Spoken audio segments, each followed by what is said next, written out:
Aos 7 anos andava com um atlas debaixo do braço. Não queria perder o mundo, talvez também não quisesse perder-se a si mesmo. Viveu metade da vida à frente de câmaras, microfones, palcos e talvez toda a outra metade a procurar silêncio suficiente para perceber quem era. Hoje é uma das vozes mais ouvidas da sua geração e não só pela forma como fala, mas pela maneira como escuta o que os outros não dizem e dá voz a causas que realmente importam. Trabalha com a palavra, com o gesto, com a pergunta que incomoda, mas aproxima. Não procura só o aplauso, procura sentido. E hoje está aqui porque há conversas que valem 40 minutos ou uma vida inteira. Rui Maria Pego, seja muito bem-vindo aqui à Rádio Observador. Muito obrigado, João. Olha, primeiro obrigado por esta introdução tão É simpática. que as tuas introduções são muito difíceis de bater. Ai não, as melhores fãs da Inês Menezes. Eu sou um eterno aprendiz e muito fraquinho perto da Inês. Não, eu tento sempre, é difícil este formato, tem uma coisa complexa às vezes que é, eu acho que tu demoras, como estavas a dizer, na procura do sentido que eu acho que vou tentando fazer. Eu acho que tu demoras a aprimorar a tua voz, não é? É aquela frase que eu vou repetindo ad eternum do Miles Davis: Sometimes it takes you a long time to sound like yourself. Eu acho que esse sítio é um sítio que demora e, portanto, é natural vais um dia ter as tuas introduções rapidamente. Eu ainda estou à procura das minhas. Não, eu lembro-me solenemente das tuas introduções na altura do Era o que Faltava. Sim. E que eram sempre assim, pomposas, como já dizia aquele... Eram muitas vezes escritas pela Ana Martins. Mas pronto, a voz também conta e o tom, e isso também é sempre importante. Nós estávamos aqui a falar em off, mas já era algo que também te queria perguntar até para os nossos ouvintes, para aqueles que nos ouvem. Alguém habituado a perguntar, a estar nesse lugar, está confortável e confiante em sustentar estes próximos 40 minutos de conversa? Não, eu odeio responder a perguntas. Que bom. Não sou. Não, mas acho que há uma coisa que é. Eu vejo a ideia de uma entrevista, também porque as faço, como um momento em que se tu não tens nada para dar, então não vais, sabes? Acho que há esse lado que. Se não há nada para acrescentar. Sim, e se não estás disponível. O grande problema é que eu não concebo dar entrevistas ou fazer entrevistas sem que alguma coisa se revele. E, portanto, como isso dá trabalho e dá energia e, sobretudo, muitas vezes pode desalojar certezas, de vez em quando resisto à ideia de dar entrevistas. Acho muito mais interessante perguntar, até porque me fico menos implicado. Sim. Mas, como eu acho que também não dá para ser ator sem sem dares um bocado de sangue, acho que sim, acho que estou aberto a isso. Eu queria aqui pegar numa frase que disse na tua introdução: uma das vozes mais ouvidas da tua geração, não só pela forma como falas, mas pela maneira como escutas, como ouves o que os outros não dizem e dás voz a causas que realmente importam. Isso, para quem te conhece, quer seja das redes sociais, quer seja pelo teu trabalho enquanto ator e também na rádio e até mesmo na televisão, tu assumes que esse é o teu grande papel na tua vida? Ou foi algo que se foi encaminhando muito sem tu teres noção de que isso iria ser uma realidade? Olha, o meu grande papel na vida, eu acho, é cumprir-me. E, portanto, cumprir-me e viver com o máximo de liberdade e autonomia possível. Eu sou um obsessivo com a ideia de poder habitar a minha pele com toda a autenticidade possível. Eu acho que a autenticidade é uma palavra que perdeu a importância que já teve. Acho que está a sofrer uma enorme erosão, tal como as orlas costeiras do mundo neste momento, e que continuaremos a ver a subida do mar. Sim. E também a subida da falta de autenticidade. Ou seja, agora a autenticidade é vendida como commodity, não é? Tu podes pegar naquilo e vais vender. E este lado da obsessão com descobrir aquilo que é quem nós somos internamente é uma coisa que me dá uma certa neura. Mas tu procuras isso muitas vezes? Não, eu acho que não. Eu quero é viver de uma maneira que seja profundamente fiel, ou que seja honesta. Há algum tempo eu dei uma entrevista no Gocha, mas à Maria Botelho Muniz, em que eu lhe dizia, ela pergunta porque é que tu gostavas que as pessoas soubessem sobre ti que não sabem. E eu disse que eu sou honesto. Porque acho que e eu tento ser muito honesto, eu acho que o grande problema de quando tu estás nesta procura de quem tu és, eu acho que revoltando à tua pergunta, acho que este meio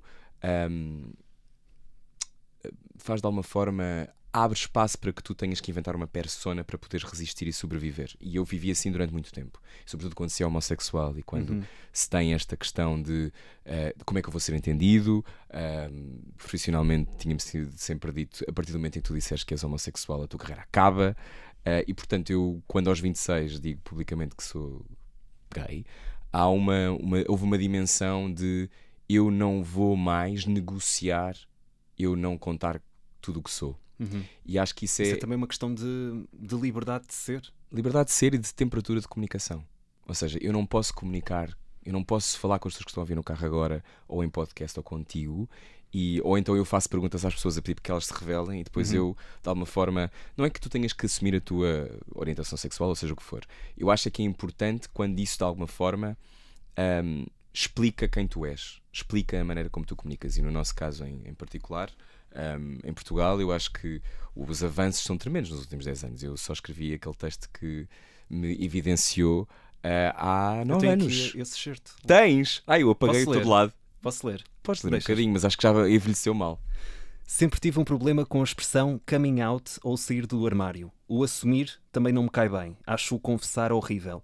Toda esta terminologia pressupõe um segredo, uma vergonha. Um bocado escuro e sombrio que deve ser posto de lado a todo o custo. Foi assim que cresci até aos 19 anos, quando acabei por contar aos meus pais, levado em lágrimas, cheio de medo, de rejeição e com uma sensação de perigo iminente que gostava de rapazes. Sim. Isso é a realidade, isso aconteceu. Fui sentado numa sala. Que sensações é que isto traz? Ouvir isto agora? Sim. O texto que eu estava a falar não era esse, ainda bem que não era o outro. O outro foi. Estás a falar do outro? Estou a falar do outro em que eu. Basicamente eu escrevi um texto que tinha sido na altura do atentado de Orlando, nos Estados Unidos, em que várias pessoas morreram na discoteca Pulse. Foi em 2016. Sim. E eu na altura senti que era uma espécie de uma hipocrisia gigantesca da minha parte eu ter uma plataforma e usá-la para partilhar memes e piadas. E aí se calhar deu-se aí um bocado uma espécie de... Mas isso também é muito do Rui Maria Pego. Sim, sem dúvida. Anula, uma coisa não anula a outra. Não, mas havia ali teve que haver um passo de maturidade da minha parte de, ok, o que é que eu quero fazer com esta voz? Não é o que tu dizes há pouco. E eu acho que, ouvindo-te ler esse texto meu que é posterior, eu acho que isto é uma coisa que anda a par e passo com a maneira como eu comunico, com a maneira como eu estou na vida. É tão complexo muitas vezes não fazer parte de uma maioria, embora eu tenha muitos privilégios. Portanto, eu safo-me muitas vezes porque tenho muitos privilégios, mas outras pessoas não têm a mesma sorte. E portanto, o mínimo que eu posso fazer é, se eu tenho algum espaço no espaço mediático, usá-lo de uma forma que eu considero relevante. E numa altura em que há um mar de irrelevância, acho que é muito importante saber apontar para os sítios certos. E qual é que é esse mar de irrelevância? Eu acho que é uma explosão de capturas da nossa atenção que vem do telefone e vem das redes sociais. E uma das coisas que eu mais gosto na rádio linear, é esta ideia de que o que está a acontecer agora está a acontecer agora, embora nós estejamos a gravar este programa, não é? Mas esta ideia de que sim, esta ideia de que existe um momento que é partilhado por todos em simultâneo e que pode ser surpreendente, não é? Eu ligo o rádio e de repente estou a ouvir isto. Isso para mim é próximo da magia. Mas a rádio linear tem isso. Quando eu falo do mar de irrelevância, é uma série de sucedâneos de podcasts e de influenciadores e figuras que no fundo se tu espremes e não estão a dizer nada de novo, não te acrescentam. E portanto eu acho que a nossa atenção está capturada e será muito difícil sair daqui. Portanto eu não quero acrescentar à irrelevância. Portanto quando eu estou sentado contigo a ter esta conversa ou quando eu faço um programa eu tento que isso não seja assim. Agora, provavelmente para muitas pessoas não será. Eu sei que não sou unânime, ainda bem. E não fazes por isso. Não quero. Ia-te perguntar, tu falavas da questão da irrelevância, isso, de um mar de irrelevância, penso que foi isso que disseste. Isso transporta-se também para a questão política, para o tempo que estamos a viver, ou não faz esse paralelismo? Eu acho que o grande problema agora não é a irrelevância na política, é a relevância extrema da política e o facto da maior parte das pessoas estar divorciada dela. Ou seja, eu acho que nós adoramos todos comentar nas redes sociais. Se calhar vamos ouvir a Rádio Observador e sentir qualquer coisa, ouvi um alerta no telemóvel que me dá mais uma notícia que por aí fora, mas há uma fadiga que é uma fadiga que faz com que as pessoas cujas suas vidas são tão complexas e tão complicadas, com ordenados míseros e especulação imobiliária em todas as cidades, que eu acho que depois sobra energia, falta energia aliás, para se ocuparem ou nos ocuparmos de reclamar a rua e reclamar o espaço político, que é de todos. E há nesse aspecto, eu acho que a irrelevância que parece ser... é muito triste isto, o facto de as pessoas não saírem de casa para votar ou ou não se posicionarem, permite que haja fenómenos que galopam, não é? E que ganham espaço e que capitalizam o desconforto das pessoas e a falta de discernimento e, sobretudo, a exaustão. Achas portanto, que é o ponto que estamos a atravessar neste momento? Estamos a chegar a um ponto de exaustão, ao ponto das pessoas já acharem que aquilo que pensam ou aquilo em que acreditam não tem valor, mas se calhar porque é que vou exercer isto? Porque é que vou eu acho que isso acontece. E mais pior do que isso, eu acho que assim, é um caso clássico da história, não é? Não é preciso ter uma licenciatura para saber em história. É assim que as ditaduras se impõem, é assim que o fascismo se impõe, é assim que as democracias musculadas se impõem, não é? Que é o autoritarismo vai aparecer nas nossas vidas porque isso é tudo um caos, não é? E portanto é muito fácil que isso se manifeste. E isso dá-me uma enorme tristeza, mas também concebo que se eu tiver 3 trabalhos e ganhar 1000 euros ainda assim e não tiver capacidade para pagar a escola dos meus filhos e a vida for toda muito esmagadora, eu não me sobra muito tempo para eu de repente agora ir para a rua reclamar o que é que seja. Estou morto, estou farto. Mas também esse gatilho, que em Portugal é sempre ligeiramente mais... Os franceses pegam fogo a carros rapidamente, não é? Sim. Nós não. E a beleza da nossa placidez... Nós teoricamente vamos mais para dificulta. a rua. Sim, vamos para a rua, mas depois, pronto, vamos para a rua. E eu tenho alguma... Eu acho que devemos continuar a ir, atenção, mas acho que estamos muito divorciados daquilo que é o grande plano das coisas. Eu acho que nós estamos sempre muito focados nas nossas circunstâncias e menos no plano do país. Há bocadinho li aqui aquele excerto que escreveste em 2016. Eu pensava que era esse texto, por acaso. Tirei-o daqui porque sabia que me ia dar jeito. Porque sempre a carpir. Exato. Sabia que me ia dar jeito. Naquela altura, quando tu assumiste a tua homossexualidade, o medo colocava-se à frente da verdade ao ponto de tu mudares os teus comportamentos, a tua forma de ser. Não digo ser uma outra pessoa, mas chegaste a questionar também, mesmo tendo a certeza que o querias fazer, se o devias fazer naquele momento, porque acredito que hajam muitas dúvidas e para um jovem naquela altura e estando no meio em que está, com tanta opinião pública, projeção e mais olha, em relação... vulnerável se calhar a opiniões que podem surgir. Sim, vulneráveis estamos sempre a partir do momento em que entramos estamos no jogo. Sim, eu acho que a questão é um bocado essa, é aquilo que eu desde os 19, que a minha família e os meus amigos sabiam, não é? Foi uma coisa súbita que, de repente, agora vou dizer. Sim. Não foi nem toda a gente recebeu uma carta no mesmo dia. Eu já tinha recebido a carta há muito tempo. Mas o que eu sentia era que não só era de uma hipocrisia tremenda. Eu fazia uma rádio que era líder de audiências de uma rádio que falava sobretudo para jovens, não é? Portanto, tu estás de alguma forma... Aqui depois abre-se, a doutrina diverge quanto se deves dizer, se não deves dizer, porque é que deves dizer, porque é que não deves dizer, e cada pessoa tem o seu caminho. A forma também. Mas eu já tinha tido várias vontades de o fazer antes. Eu acho que aquilo que se tornou evidente à época foi esse momento nos Estados Unidos foi o gatilho, mas foi só mais um numa longa lista, e pareceu-me evidente que eu poderia ter algum tipo de impacto. O que se veio a verificar, não é? Tipo, houve capas de jornais e de repente, porque é também completamente desmedido, não é? Uma coisa tonta, não é? Acho completamente absurdo. E jornais e pessoas a escrever confissão. É tipo confissão nada, eu só contei uma coisa que faz parte de mim, não é? Eu não andava a fingir de todo, não é? Até estava o tempo todo a brincar com isso e fazia imensas piadas, tanto no curto-circuito como mais tarde na rádio. Eu acho que foi também uma espécie de crash course em como é que tu lidas com a opinião pública quando de repente é sobre ti e não é sobre tu seres filho dos teus pais, não é? Que era mais um argumento sempre na minha existência que existia. Porque tu estavas habituado a ler muitas vezes coisas sobre as outras pessoas e a falar com outras pessoas sobre esses mesmos assuntos. Portanto, aqui o jogo, no fundo, virava um bocadinho. Eu estava habituado a ser ligeiramente um protagonista, mas era numa escala muito menor. E atenção, a escala também não se alterou assim tanto. A rádio tem essa beleza. Sim. Eu acho que há uma espécie de recompensa kármica, diria eu, de tu apareceres como tu és, apareceres inteiro.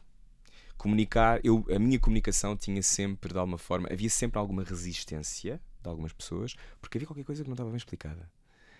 E agora, nos últimos anos, eu acho que não há nada que me iniba. Eu posso dizer o que eu quiser.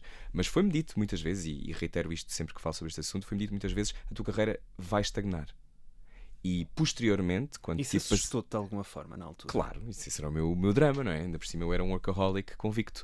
Agora menos, mas ainda assim hoje vou trabalhar das 9 à meia-noite. Portanto, a vida. Portanto, eu tenho alguma tendência para o excesso nesse aspecto. Mas aquilo que me tornou muito preocupado foi o lado da violência física na rua. Isso era uma coisa que me preocupava. Que nunca aconteceu, mas recebi ameaças de morte e essas coisas todas que acontecem na sequência quando diz uma coisa destas. Mas também já acontecia. Já nas redes sociais? Sim, altura? nas redes sociais. Não recebi em casa por carta, recebi mesmo nas redes sociais. Não, mas podia acontecer. Estou-me Podia, a lembrar mas da não deputada aconteceu. Isabel Moreira numa outra situação, mas Mas também Isabel tem um por protagonismo defender, completamente diferente. por defender minorias também, que já Uhum. recebeu ameaças de morte e ameaças mesmo à porta de casa, portanto. Mas ela tem um papel muito mais importante que o meu e ela tem uma coragem que atravessa 25 anos ou 30 anos e ela é fundamental e tem sido uma das figuras mais importantes no Parlamento no avanço dos direitos LGBTQIA+.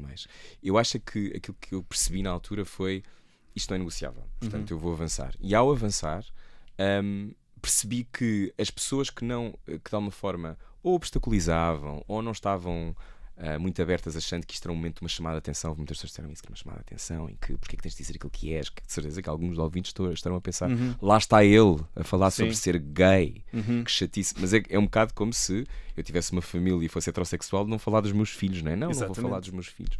Ninguém pensa nisso, não é? Mas há uma dimensão que eu acho que foi útil, porque no fundo me deu as dimensões todas. Vamos continuar aqui a falar, há bocadinho até falámos da Isabel Moreira, para falar aqui um bocadinho da questão da política. Como é que nós estamos em Portugal ao nível de direitos e garantias, a comunidade LGBTQIA+. Tu és uma pessoa que se posiciona muito nas redes sociais, acho que isso é muito importante, até pela... Isso tem um custo, não é? Tem um custo, claro, mas acho que é muito importante para as gerações que aí vêm, aquelas que já estão cá. Não digo apoio, mas é uma rede de segurança e uma voz que pode também dar aqui alguma seriedade a esta causa e peso também, porque é importante termos estas pessoas que falam sobre as coisas sem medos, como estamos a falar aqui na Rádio Observador. Eu acho que é muito importante, e também na Rádio Observador, eu acho que o que estamos a...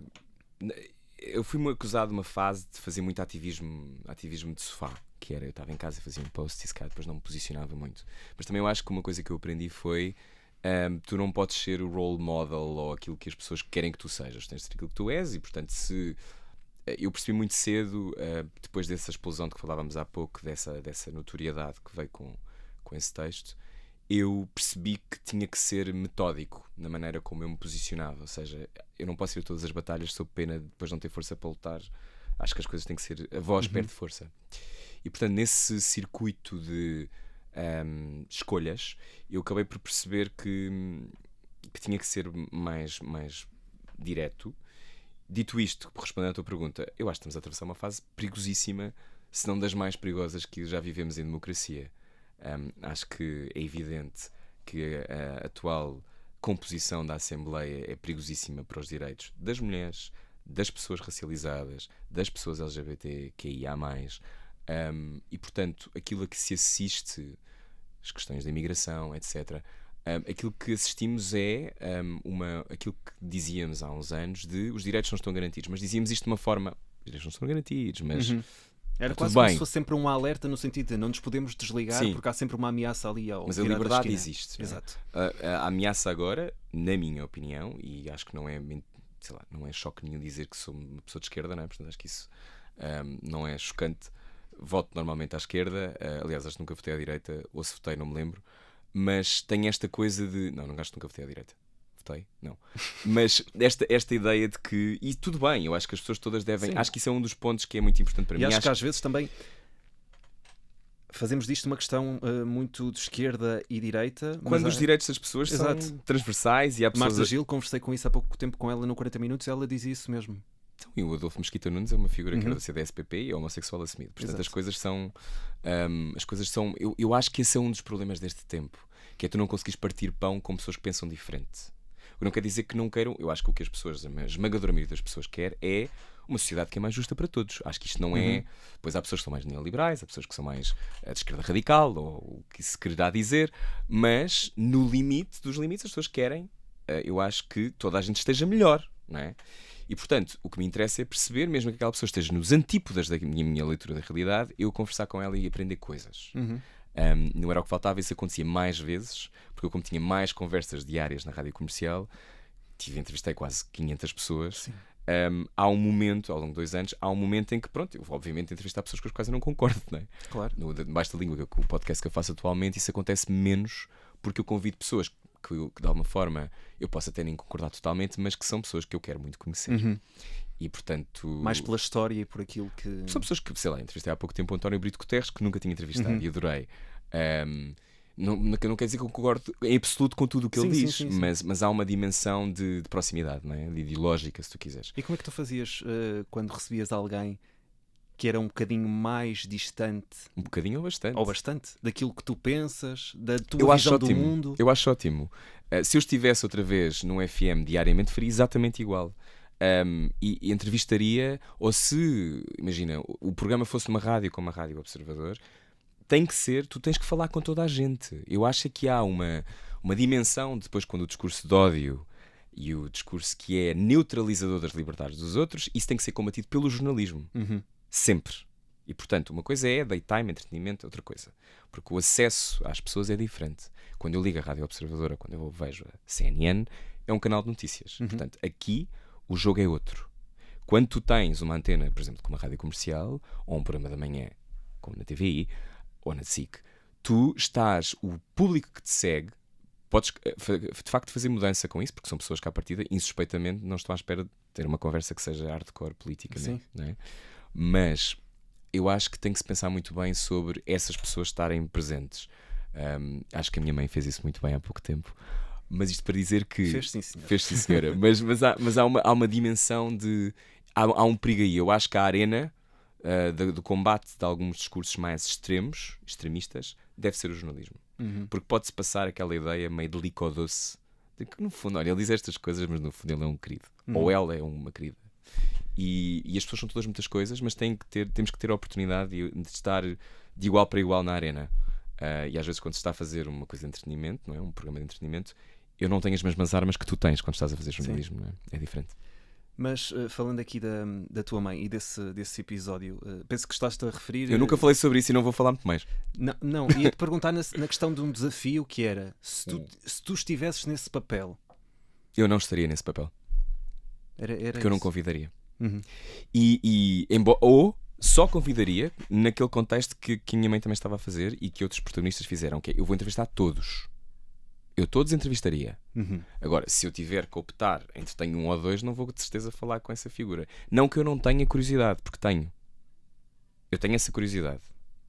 Não se proporcionou, mas se eu fizesse um especial eleições ou um especial política, aí sim. Mas tem a ver com o fórum onde isso acontece. O Guilherme Geirinhas fez isso, por exemplo. Não é?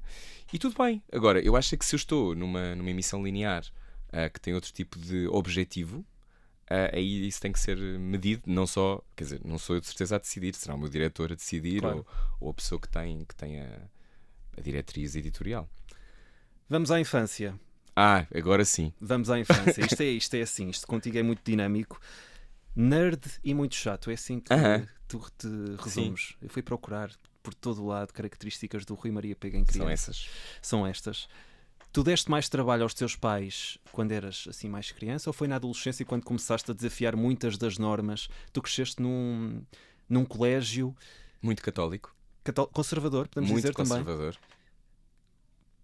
Essa infância para alguém tão... Como é que eu ia dizer? Irreverente. Já eras muito irreverente nessa altura? Ou reprimias-te um pouco? Não, eu acho que não tinha noção. Eu acho que eu tenho 2 momentos na minha infância. Há um momento até aos 10 anos, que era uma escola também conservadora, mas pequena, mas ao mesmo tempo onde a imaginação me foi ensinada. Ou seja, eu não havia barreiras para o que eu poderia ser e, portanto, as crianças crescem nessa escola de uma forma muito saudável, que é o Nosso Jardim, que é uma escola de Lisboa pequenina. E depois fui para uma escola maior. E nessa escola maior, muito conservadora e onde a diferença era perseguida. Isso não tenho a menor dúvida. Ou seja, pensar diferente, vestir diferente, ser diferente, de uma lógica muito de um certo circuito lisboeta de classe média alta, com um certo tipo de códigos. E onde a diferença também se calhar se acentuava mais. Sim, sim. Mas, ou seja, eu acho que por mais difícil que tenha sido e tenha havido bullying, e eu tenha feito bullying a outros, atenção, eu não sou de todo uma alma ingênua e um anjo, acontece sempre, não é? O lado, o reverso da medalha.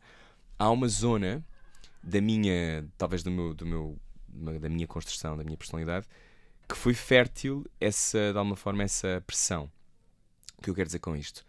Tu definiste por oposição, não é? Tipo, eu não quero isto, eu quero outra coisa.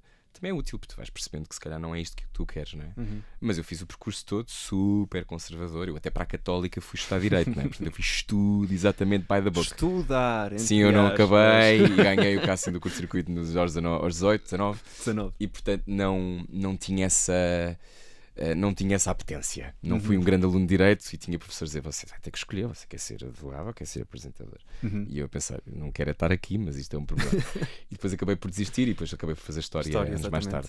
Mas a minha infância eu acho que era um miúdo com muita propensão para a observação dos outros. Aquilo que eu gostava de fazer com 8 anos era ver a Britcom, que eram as séries de humor britânico que davam na RTP2, o Black Adder e essas coisas todas, com o Rowan Atkinson, e o meu sentido de humor foi esculpido aí, e o meu desalinhanço talvez tenha sido esculpido aí, mas foi muito esculpido pelos meus pais. Os meus pais sempre nos deram, as minhas irmãs fizeram anos ontem, portanto tenho aqui um insight que vem de ontem.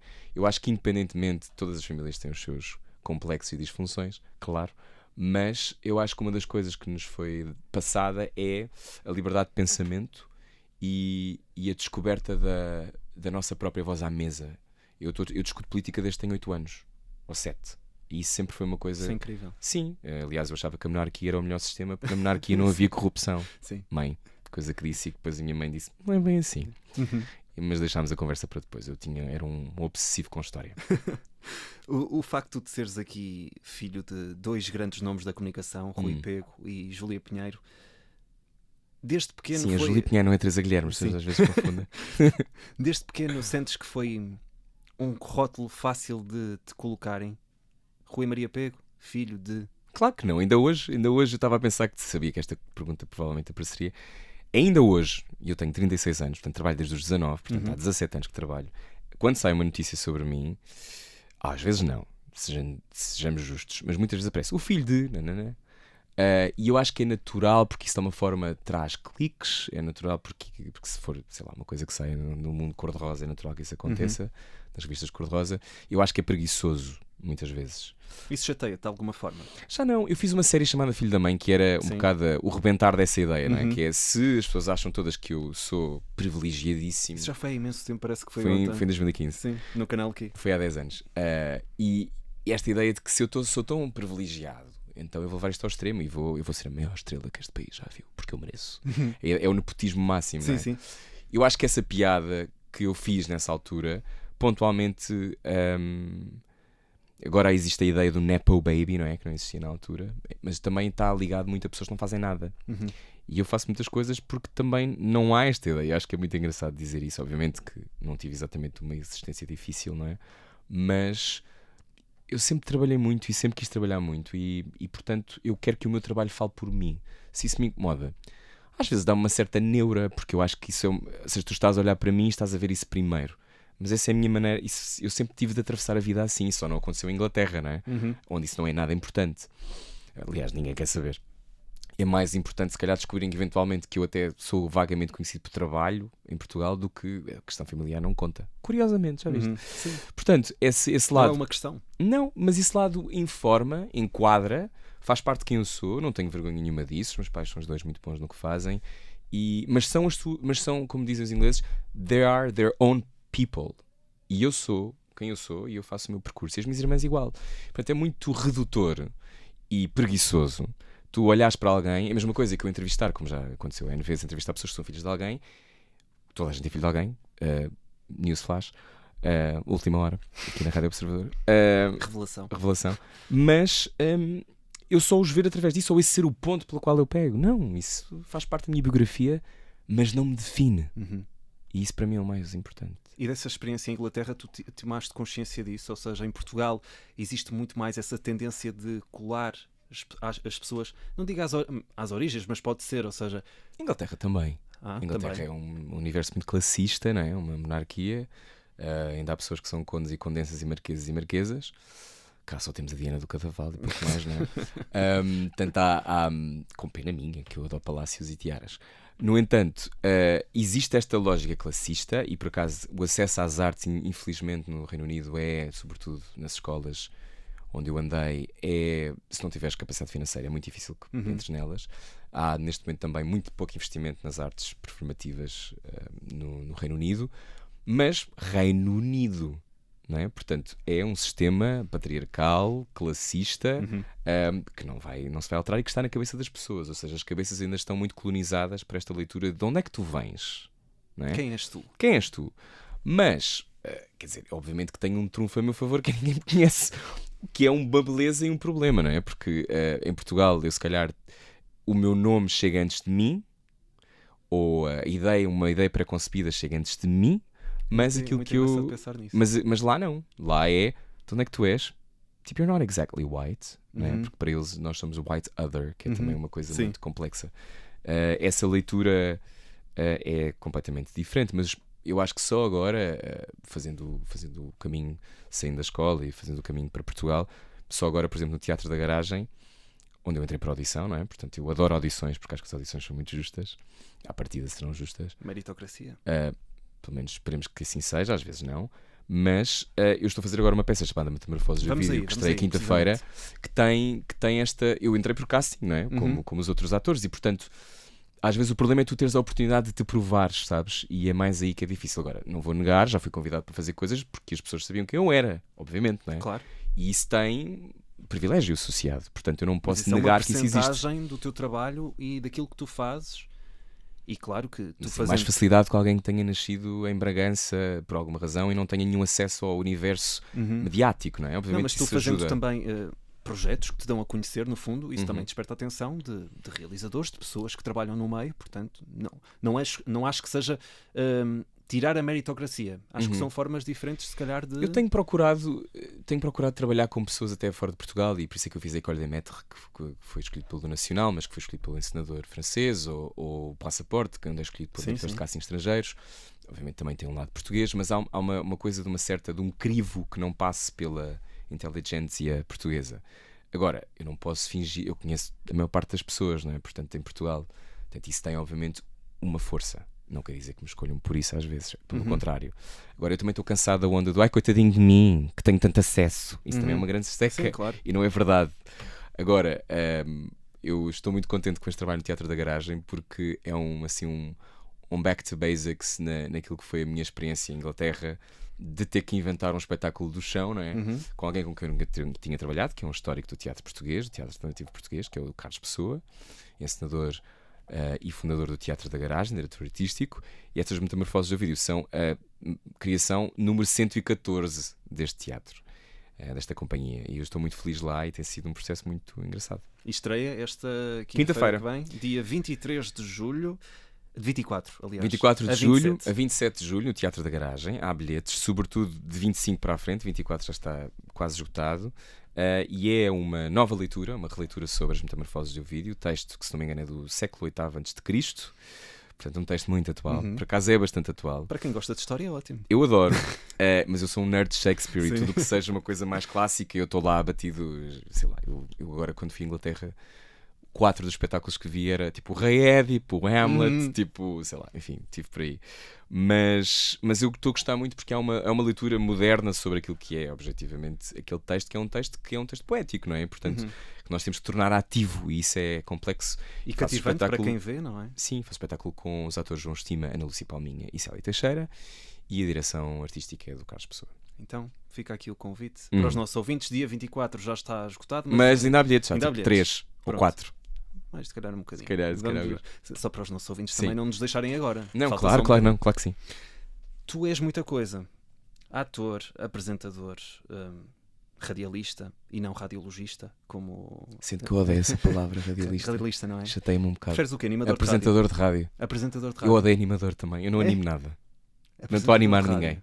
Pronto. Mais uma coisa. Animador para mim lembra-me as pessoas que fazem balões em festas. Os animadores, por exemplo, de hotéis? Sim, animadores socioculturais.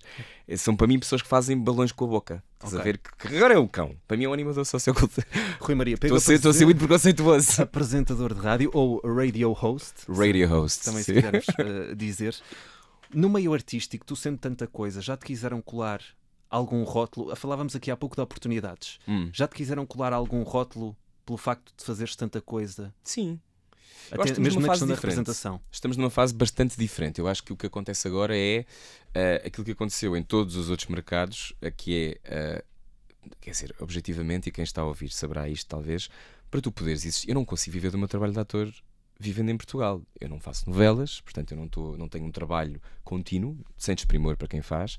Mas isso, ou seja, eu trabalho de les a les, não é? Eu faço umas coisas pontualmente. E não é por fazer uma radio play para a BBC como fiz que fiquei rico. Pelo contrário, até nem foi muito bem pago. Exato. Portanto, eu tenho de fazer 500 coisas para sobreviver. E é o que toda a gente faz, não é? Todos os meus amigos fazem locuções, fazem espetáculos de teatro quando podem, fazem filmes se puderem. Ou seja, como sabemos, a nossa produção audiovisual não é exatamente draconiana, não é? É uma coisa até bastante... os incentivos à cultura também. Sim, e como sabemos, temos Estamos a até o abrir aqui outra Ministério caixa da de Pandora. Cultura, que é um ministério tão grande agora, não é? Que até é uma subpasta, não é? É um dos problemas, eu acho, deste governo. Quer dizer, o orçamento é muito parco, não é? Portanto, é difícil de se ter um grande otimismo. Ainda assim, temos que fazer milhares de coisas, portanto, acaba por ser muito injusto que uma pessoa seja rotulada como A ou B ou C quando tens de fazer 500 coisas para viver. E, portanto, eu acho que quem é criativo, e eu acho que a maior parte das pessoas é assim, eu acho que todas as pessoas têm um artista interior qualquer, muitas vezes reprimido. E, portanto, acho que nós somos todos muitas coisas e não faz sentido para mim nós tentarmos definir-nos por uma coisa. Eu acho que esse tempo acabou. Até porque a inteligência artificial vai colonizar todos os nossos trabalhos e, portanto, eu adoro que a inteligência artificial esteja muito focada agora em fazer filmes e eu não vou vídeos. Ver. Não... Eu usei o ChatGPT 3 vezes até agora. E não nego que é útil quando eu, sei lá, se eu pedir 100 terras com nomes esquisitos em Portugal e de repente aparecem 100 terras, isso é útil, não é, para escrever uma coisa qualquer. No entanto, eu acho que é muito perigoso. Eu acho que só quem tem uma identidade muito definida, só quem é muito inteiro, é que vai sobreviver. A criatividade no nosso meio, pode ficar diria. Presa, não é? Eu pelo menos penso assim.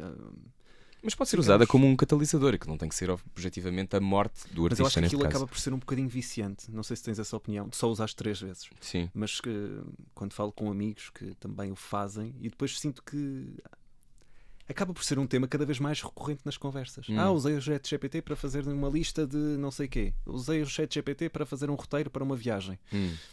Eu acho que o problema é quando o ChatGPT passa a ser o teu terapeuta. Pois. Aí sim, preocupa-me. Até faz leituras de tarot, sabias? Sabia. Eu adoro bruxas. já sabia, mas ainda não. Eu prefiro a antiga. Não. Ir a um sítio escuro, velas a arder. A experiência toda, sim. no fundo. Sim, um cheiro a sálvia. Olha, a televisão, enquanto apresentador, eu sei que é uma coisa que tu gostas muito. Mas faço muito pouco. Continua a ser um sonho por cumprir? Agora tenho outros sonhos, sabes? Aquele formato. Existe, aliás, perguntar-te, existe algum formato hoje que esteja no ar, por exemplo, e que tu te imaginasses a apresentar? Eu acho a televisão portuguesa muito chata. E eu digo isto várias vezes. E, portanto, já não tenho paciência para me coibir quanto a este aspecto. Acho que as televisões estão catatónicas a tentar sobreviver àquilo que é a mudança imparável do tempo, não é? Eu acho que estamos a tentar parar o vento com as mãos e não conseguimos. Eu acho que todas estas grandes... Eu acho extraordinário que o Observador se mantenha e que a Rádio Comercial, quando por acaso a Rádio Comercial tem ótimos resultados e é muito saudável financeiramente, mas é muito complexo, é um tempo muito difícil. E portanto eu concebo e concedo que as televisões, as estações de televisão sejam muito, como é que se chama? Avessas ao risco. Ainda assim, acho que nós merecemos todas coisas um bocado mais excitantes. E aquilo que eu vejo na televisão dá-me sono, confesso. Mesmo os grandes formatos que toda a gente aplaude muito, eu acho que estão muito gastos. E portanto eu não tenho grande paciência para aquilo que vejo, e isto se calhar é uma cenobeira minha, uma arrogância. Ainda hoje, há uns dias, soubemos que o Stephen Colbert deixará de ter o seu programa no Late Night, o que significa que o friso, aquela parte da ordem da grelha, vai morrer. O que significa que é um desinvestimento. E vai-se perder uma parte de um público que estava com a televisão. Que é o Late Night, não é? Que sempre foi o meu sonho, eu sempre quis fazer Late Nights. E, portanto, eu estar a assistir à morte do Late Night nos Estados Unidos significa que em Portugal há um Late Night, que é o 5 para a meia-noite. Eu sempre quis fazer esses programas, eu queria ser o Jon Stewart. Durante muito tempo era o meu sonho ser o Jon Stewart. Agora, eu depois acabei por perceber que não havia muito espaço para isso. E também eu acho que as estações de televisão que poderiam de alguma forma ser a coluna vertebral para tu depois, ok, agora tenho um problema porque me meti com não sei quem e agora alguém me vai defender. Isso já não existe, porque não compensa. E mesmo os anunciantes não estão interessados nisso, estão muito mais interessados em fazer um vídeo, um reel de 30 segundos para o Instagram. E portanto começa a ser difícil tu captares esse tipo de investimento. Ainda assim, eu acho que há muitas maneiras de fazer televisão. Eu acho que a televisão não está morta, acho que pode-se reinventar. E adoraria fazer formatos assim. Adorava fazer o L mais fraco. Sim. Amava. Mas eu sempre que vou, eu fico com vontade de fazer, mas depois olho à volta e deprimo-me. Porque sinto que esse tempo já passou. O que é sem demérito para os seus protagonistas. Atenção, eu acho que há muitas pessoas com muito talento em Portugal. Em todas as áreas. Agora, a verdade é que há uma crise de criatividade tremenda que vai da RTP à SIC, percebes? E outros canais. Assim, eu acho a RTP é aquela que se tenta mais, se calhar, reinventar. Sim, mas com muito medo da relevância. Eu lamento imenso, mas eu gosto da RTP. Acho que a RTP faz um trabalho fundamental, sobretudo na criação de públicos para séries de televisão, e investem muito, ainda bem, mas eu acho que têm muito medo de ter um lança-chamas em horário nobre. E acho que estamos num tempo que sim, aos 70 anos, quando sem ninguém a ver. Tu tens 36. Sim, mas eu acho 70, dá para fazer muita coisa. Sim, não houver televisão. Eu acho que há pouco espaço para isso, João. Eu acho que isso é uma pena. Eu acho que a nossa geração, tu és mais novo que eu, mas eu acho que o que acontece são muito poucos os sítios onde tu podes. Agora há 200 mil podcasts, não é? Portanto as pessoas podem fazer isso. Mas esta coisa de tu habitares um lugar que é visto por todos e com isso teres essa responsabilidade é uma coisa que neste momento apenas o Ricardo Araújo Pereira tem, não é? E mesmo assim tem 30 minutos. E mesmo assim aquele tem um determinado segmento. Eu acho que fazem falta muitas vozes. Fazem falta vozes queer, fazem falta vozes racializadas, fazem falta vozes. Faz falta o Rui Maria Pego. Isso já não sei. Tenho coisas para fazer. Tens saudades de fazer rádio diariamente? Não. Assim? Eu adoro fazer rádio e estou aqui, estou muito confortável, não é? Isto é um bocado a minha casa. Isto é fazer rádio, ainda que seja uma conversa? Não, claro que sim. Eu confesso-te que, e já fui convidado algumas vezes para voltar, mas... Acredito que o Pedro Ribeiro te chatei muitas vezes. Agora menos. Não, mas o Pedro sabe, o Pedro é muito um champion, devo muito ao Pedro, porque o Pedro deu muitas oportunidades. Ainda assim, eu acho que fazer rádio sem tu quereres fazer rádio diariamente é a mesma coisa que arrancar um dente todos os dias. Eu não quero acordar às 5 da manhã sem querer acordar às 5 da manhã. E acho que esse meu timing de fazer rádio diária, seja na manhã, seja ao final do dia, acho que pode voltar, acho que poderei voltar, acho que faz sentido. Volto não é? a frisar, tens 36 anos. Sim, voltarei um dia, mas agora estou focado no... Ou seja, não faz sentido... Imagina, eu fiz um investimento tremendo em estudar fora, custou muito dinheiro, deu-me muita energia e, portanto, eu estou focado em inventar uma carreira internacional e uma carreira artística. Não quer dizer que, no meio disto tudo, não possa fazer rádio de outras maneiras, ou noutros lugares, ou de outra forma. Eu acho é que tem que ser também sério. E se eu não tenho disponibilidade emocional, não posso dizer agora quero, e passado 2 meses já não quero. Tipo, os investimentos... 2 semanas, se calhar. Não, porque depois imagina, tu inventas um programa, não é? Tu sabes como é que estas coisas são. Inventas um programa. E é muito difícil fidelizar o público. Muito, na rádio demoras no mínimo 6 meses para repararem que lá estás. Embora agora seja mais rápido, 6 meses no mínimo. Não podes fazer durante 5 minutos, não é? E eu tenho uma tendência que faço tipo 2 a 3 anos. Também não pode ser. Tipo, a dada altura, se estás a fazer um programa principal de uma rádio com muita audiência, tu tens de ter a certeza que o queres fazer. Portanto, é uma coisa na qual eu já ponderei. Tenho saudades de fazer conversas diariamente, às vezes. Mas depois penso. Às vezes, mas depois penso. Depois agora não podia fazer aquela peça. Ou agora não posso ir, sei lá, para a Inglaterra 6 meses se me apetecer. Ou outra coisa qualquer. E depois há a questão de eu não estar apaixonado e não ter um marido, que é uma coisa que eu também tenho que resolver. Portanto, se eu também estou o tempo todo enfiado no estúdio, eu não consigo. Tenho que ver. É verdade. mas como eu disse, tens 36. Eu estou a falar muito da tua idade, mas não te estou a chamar velho de todo. Uhum. Vamos fechar este Vamos. 40 minutos. Podia perguntar-te o que é que tens debaixo da língua, que é uma pergunta que tu fazes Sim. muito no teu podcast, conduzes e muito bem na rádio comercial. Obrigado.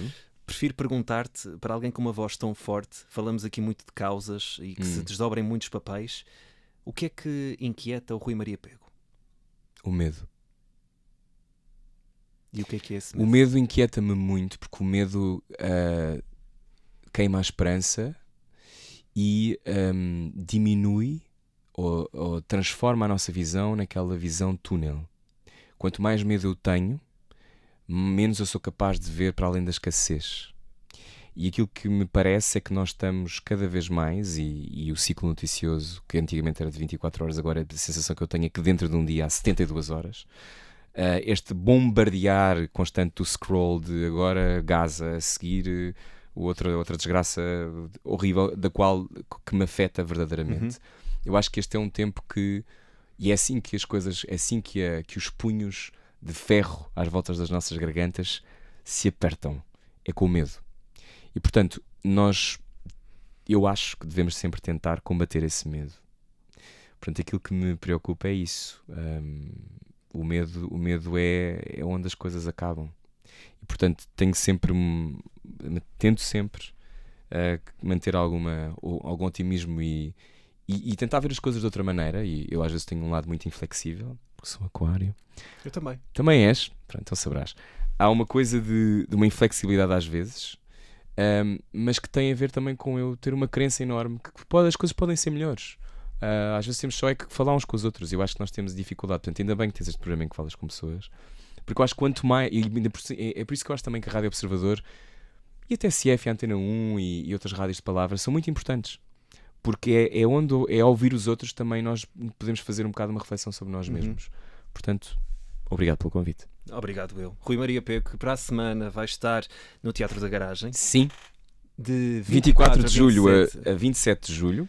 E pronto. Há bilhetes, comprem, vão ver o Rui em breve na televisão, quem sabe na Não rádio. sei se na televisão.